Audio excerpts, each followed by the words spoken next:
Saudações, meus pequenos gafanhotos! Muito bom dia, boa tarde ou quem sabe boa noite, bom, não sei qual horário que você vai estar assistindo esse vídeo, mas antes de qualquer coisa, eu sou Paulo Vieira, seu professor de Física. Quero agradecer a você por estar me recebendo na sua casa, por abrir as suas portas para que a gente possa estar compartilhando juntos esse seu sonho de entrar numa universidade pública. Então aqui no Prepara Enem e SSA, eu tenho certeza que vai te ajudar muito a realizar esse sonho. E se você conseguir, eu quero que você vá lá no meu Instagram, diga eu consegui, eu sou um exemplo da minha família. Vai lá, meu Instagram é @PauloVieiraHipnose. Depois você vai lá e vai entender por que hipnose, belezinha? Bom, então é com muito carinho que eu estou aqui dando início a mais uma aula, dando uma sequência agora do nosso estudo de calorimetria, tá? Se você está chegando agora de paraquedas, essa é a nossa terceira sequência de aulas, então eu recomendo que você assista as duas anteriores, que é a definição de calor e temperatura, a aula 3.1 e a aula 3.2, que eu falo de calor acessível, calor latente. Então, se você está chegando agora, assiste essas aulas e depois você dá um play de novo desse daqui, tá bom? Bom, então a gente vai falar agora da troca de calor. É importante que você entenda que quando você coloca em um recipiente que vai ser chamado por nós de calorímetro, várias substâncias, essas substâncias vão trocar calor entre si até que elas entrem em equilíbrio térmico, tá? Esse recipiente, ele vai ser chamado de calorímetro. Eu sei que o nome é bem estranho, né? Mas, um calorímetro pode ser uma garrafa térmica que você usa na sua casa. Sabe aqueles copos chamado copo Stanley? Eu não estou fazendo propaganda não, até porque eles não me deram nenhum copinho. Stanley, me dá um copinho aí, né, rapaz? Mas, esse copo Stanley, ele tem na sua propaganda que ele consegue manter uma pedra de gelo por mais de 8 horas, né? Bom, agora tem que ser o original, tá? Aquele que é meia boca não vai ser esse tempo todo. Mas enfim, você pode ter também um isopor, um cooler, ou seja, esses recipientes que mantêm a temperatura ou quente ou fria, a gente vai chamar de calorímetro, tá bom? Então quando você ouvir a palavra calorímetro, ou ler na verdade, já sabe, pensa aí um isoporzinho, pensa em um copo térmico, tá bom? Muito bem, então dentro desse calorímetro, nós vamos fazer a troca de calor. Essa troca de calor ela pode ocorrer de duas formas, sem mudança de fase ou com mudança de fase. Nesse momento a gente vai falar da sem mudança de fase, que é a troca de calor em que um objeto vai perder energia, enquanto o outro vai receber essa energia. Ou seja, o calor que será perdido, ele vai ser igual ao calor recebido, tá bom?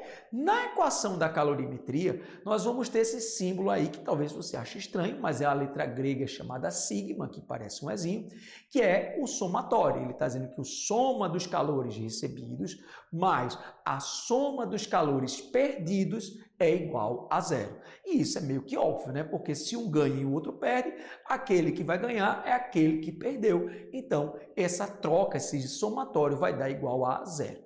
Mas aí você já deve estar atento, né? Como é que a gente vai somar dois números para o resultado dar zero? Isso significa que, apesar de ser uma soma, um desses terá que ser negativo. Então, se você quiser uma maneira mais fácil para você não se preocupar com o sinal, como o calor perdido, ele por sua natureza vai ser negativo, você pode passá-lo pela igualdade e com isso você vai ter o calor recebido igual ao calor perdido, sem alteração dos sinais, tá bom? Então, lembrando que quando há um calor sem mudança do estado físico, o calor que usamos é o calor sensível, o que macete. Então, o calor recebido ele tem um sinal positivo, o calor perdido um sinal negativo.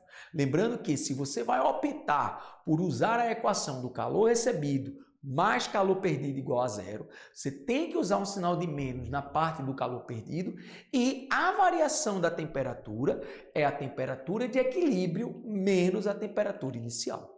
Lembrando que quando isso acontece, aquele corpo que diminuiu a temperatura, nessa subtração vai dar um valor negativo.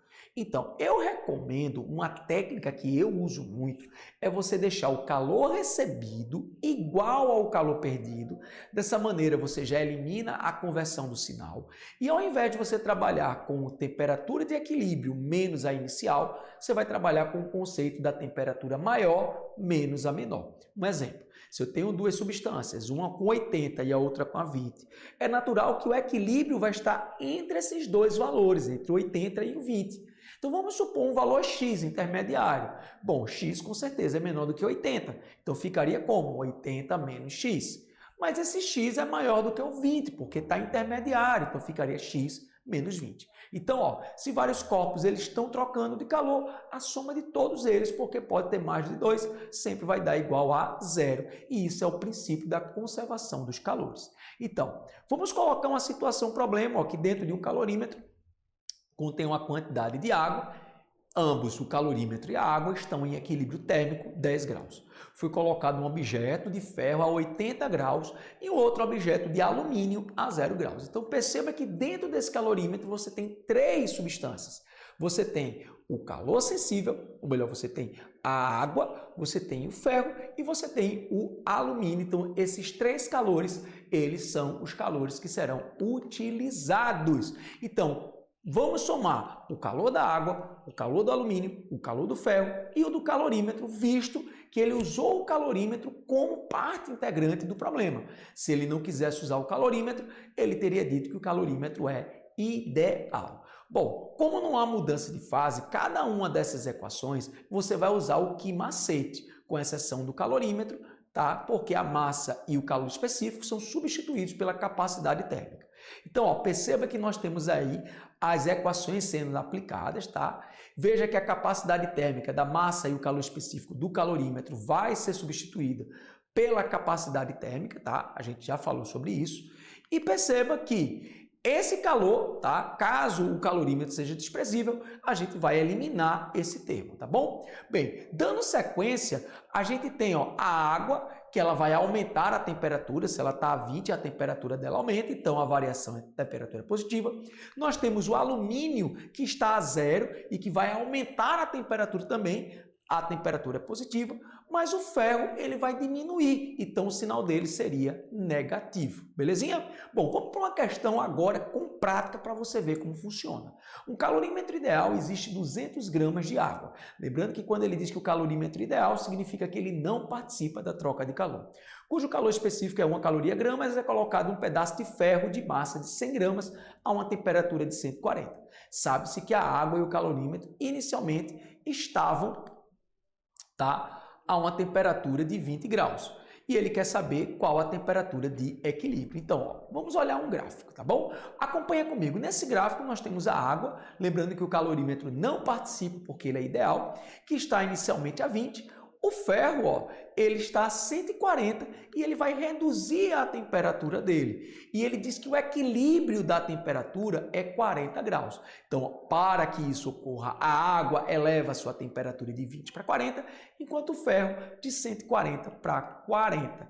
Ele quer saber aí, ó, a temperatura de equilíbrio. Então, vamos lá. Primeiro, vamos igualar, né, ao calor da água mais o calor do ferro. Lembrando que o ferro perdeu, então o sinal dele é negativo.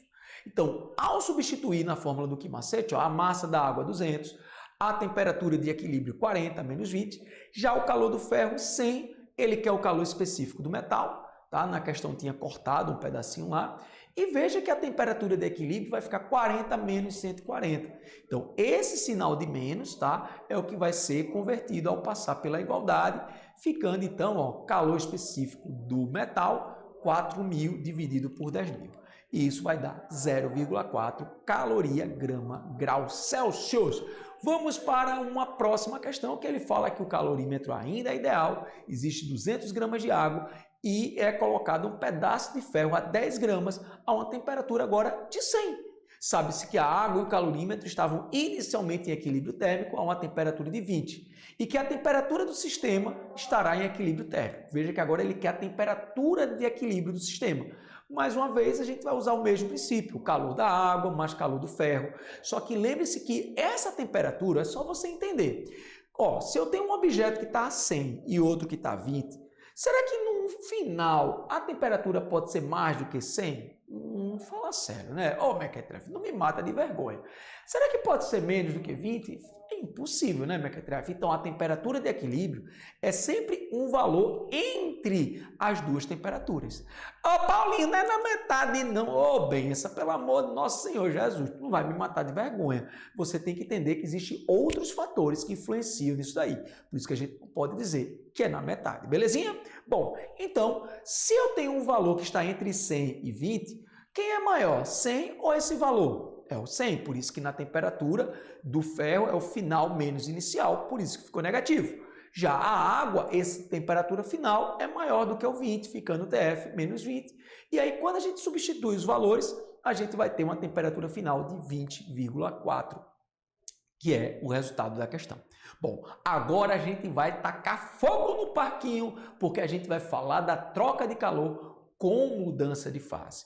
Ou seja, quando existe uma mudança de fase, além do calor sensível do quimacete, a gente precisa acrescentar o calor latente nas substâncias que haverão a troca de fase. Bom, uma questão muito comum dessa com mudança de fase é o derretimento do gelo. Não sei se você sabe, tá? Mas quando você bota uma pedrinha de gelo em uma água, não importa a temperatura dela. Ela pode estar borbulhando a 100 graus, ou ela pode estar geladinha, ou pode estar natural. Mas o comportamento molecular da água e do gelo vão fazer com que em frações de segundos ambos cheguem a 0 graus, para que em seguida algo venha acontecer com o sistema. Então, nessas questões de derretimento do gelo, eu quero te ensinar uma técnica infalível para que você resolva qualquer problema. Lembre, a gente vai resolver essa técnica com 3 passos. O primeiro passo é só você entender que quando você coloca o gelo em contato com a água, independente da temperatura do gelo, ele vai virar 0 graus água. Então, nesse caso, para que ele vire 0 graus água, você precisa entender que você pode ter o calor sensível do gelo, mais o calor latente.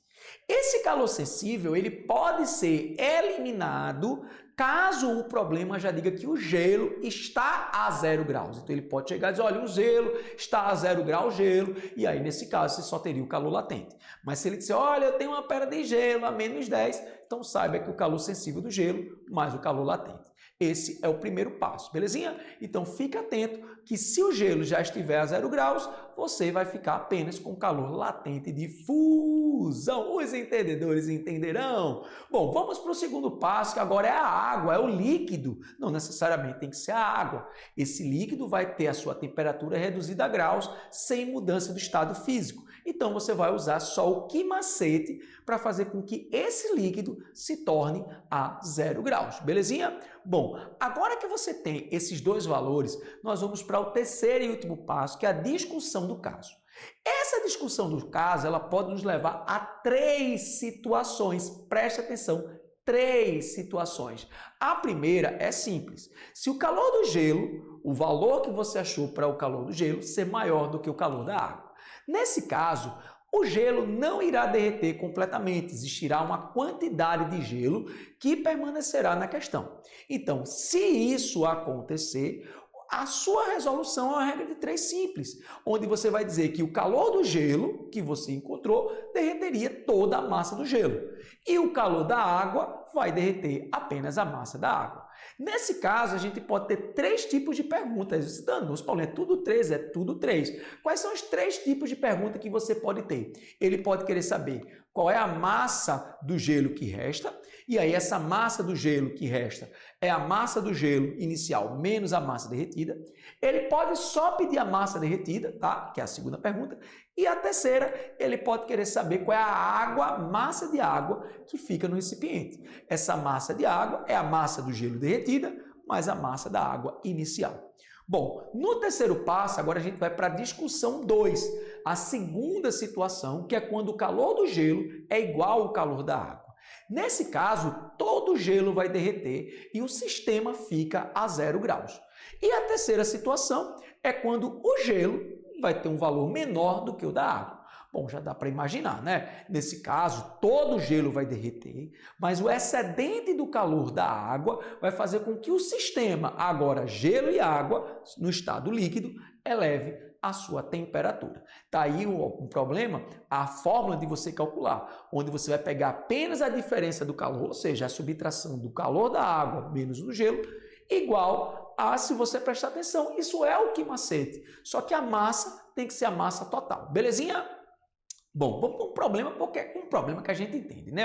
Um calorímetro de capacidade térmica desprezível, ou seja, mais uma vez, a questão retira a capacidade térmica, foi misturada uma certa quantidade de água de 50 graus e 500 gramas de gelo a menos 10 graus. Após o equilíbrio térmico, todo o gelo derreteu e o sistema ficou a 0 graus água. Determine a massa da água em gramas encontrada no calorímetro no início da mistura. Bom, vamos lá. Perceba que se ele diz que todo o gelo derreteu e o sistema permaneceu a 0 graus, nós estamos na segunda situação, em que o calor do gelo e o calor da água, eles se equilibram no zero e permanece sendo zero, com todo o gelo derretido. Então, para isso, a gente primeiro vai calcular o calor que o gelo precisa ter. Esse calor do gelo, como ele estava a menos 10, é o sensível para fazê-lo chegar a zero e o calor latente para mudar de fase. Lembrando que o calor sensível do gelo, o calor específico do gelo, cuidado para não trocar, as palavras são parecidas, ela é um valor de 0,5, fica atento apenas nos dados, belezinha? Massa do gelo 500, calor específico do gelo 0,5, variação da temperatura 10, mais o calor latente 500 vezes 80, então a gente tem um total de 42.500. Bom, agora a gente vai lembrar que todo esse calor do gelo foi dado pela água. Então, isso quer dizer que eu vou utilizar o valor que eu encontrei, igualando ao quimacete da água, pegando a massa da água, calor específico 1 e a variação da temperatura dela de 50. Então, a gente vai precisar de 850 gramas de gelo. Vamos que o negócio está ficando quente. Até aqui na sala ficou quente aqui. O negócio pegou pesado aqui para o meu lado. Um aprendiz de cozinheiro colocou 1 litro de água em uma temperatura ambiente de 25 graus Celsius numa panela sem tampa e deixou aquecendo um fogão elétrico sobre uma boca de potência de 2.000 watts, considerando-se que toda a energia fornecida pela boca é absorvida pela água, qual o tempo mínimo aproximado em que toda a água vai evaporar. Olha aí, pessoal, mais uma vez ele fala do calor latente e vaporização, esses dados são colocados na prova, fica atento às unidades, ó, quilojoules, então a unidade está em joules, já está na unidade corretinha, veja que o calor específico também, veja que a densidade da água, aí você diz, Paulo, mas por que ele deu a densidade da água? Presta atenção que tu vai entender, tá? Bom, como ele saiu de 25 até 100, a gente tem um calor sensível. Então, a gente vai usar o quimacete, lembrando que 1 litro de água, olha aí por que ele deu a densidade. Porque quando a gente fala de densidade, que é massa sobre volume, para a água, como a densidade é 1, o que você tem de litro, você tem em massa. Então, 1 litro de água é 1 quilo. Então, 1 litro, 1 quilo, está aí. Você vai colocar o valor de 1 quilo. O calor específico, tá? Ele colocou 4.200, está lá no enunciado, a variação de temperatura de 25 para 100. Então, a gente tem aí um calor sensível de 315.000 joules. Belezinha? Bom, como ele vai mudar de fase a 100 graus, a gente vai usar agora o calor latente, que moleza. Vamos pegar o mesmo valor de 1 quilo, multiplicando pelo calor latente de vaporização. Você tem aí esse valor de 2.256.000 quilojoules de energia. Bom, agora a gente vai somar esses dois valores. Eu só peço para você ter cuidado na hora dessa soma para você não se confundir, ok? Você vai ter aí um resultado final de 2.571.000 joules. Aí você diz, danoso, Paulo, esse número é muito grande. Aí o que é que ele vai fazer? Ele vai agora pegar essa energia e vai utilizar na equação da potência vezes o tempo. Então, essa energia já está em joule, então se eu quiser saber o tempo, eu vou dividir pela potência, que é 2.000, e a gente vai ter aí um tempo de 1.285,5 segundos. Mas passando para minutos, a gente precisa dividir esse valor por 60. Essa divisão por 60 aí é para transcrever o valor de segundos para minuto, ficando aproximadamente 21,4 minutos gabarito letra B. Bom, pessoal, com isso nós finalizamos mais uma aula de troca de calor. Essa é uma aula extremamente complexa, recomendo que você assista esse vídeo outras vezes, assista os vídeos também, fica ligado também aqui no Prepara Enem SSA com a melhor equipe de professores do estado de Pernambuco. Ah, moleque! E se você quer falar comigo, vai lá no meu Instagram, @paulovieirahipnose, que eu vou ter o maior prazer em conversar com você. Um grande abraço e até a nossa próxima aula semana que vem. Tchau, tchau!